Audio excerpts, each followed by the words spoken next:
اعوذ باللہ من الشیطان الرجیم، میں اللہ تعالی کی پناہ میں آتا ہوں شیطان مردود سے۔ بسم اللہ الرحمن الرحیم، اللہ کے نام سے شروع جو نہایت مہربان رحم والا۔ والعادیات ضبحا فالموریات قدحا فالمغیرات صبحا فأثرن به نقعا فوسطن به جمعا۔ قسم ان کی جو دوڑتے ہیں سینے سے آواز نکلتی ہوئی، پھر پتھروں سے آگ نکالتے ہیں سم مار کر، پھر صبح ہوتے تاراج کرتے ہیں، پھر اس وقت غبار اڑاتے ہیں، پھر دشمن کے بیچ لشکر میں جاتے ہیں۔ تفسیر خزائن العرفان میں ہے ان آیات میں غازیوں کے گھوڑے مراد ہیں جو جہاد میں دوڑتے ہیں تو ان کے سینوں سے آوازیں نکلتی ہیں۔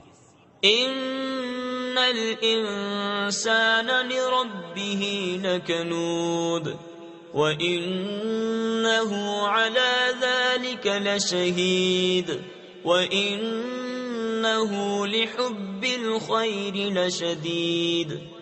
بے شک آدمی اپنے رب کا بڑا ناشکر ہے، اور بے شک وہ اس پر خود گواہ ہے، اور بے شک وہ مال کی چاہت میں ضرور کر رہا ہے۔ تفسیر خزائن العرفان میں ہے یعنی نہایت قوی و توانا ہے اور عبادت کے لیے کمزور۔ افلا يعلم اذا بعثر ما في القبور وحصل ما في الصدور ان ربهم بهم يومئذ لخبير۔ تو کیا نہیں جانتا جب اٹھائے جائیں گے جو قبروں میں ہیں اور کھول دی جائے گی جو سینوں میں ہے، بے شک ان کے رب کو اس دن ان کی سب خبر ہے۔ صدق اللہ العظیم۔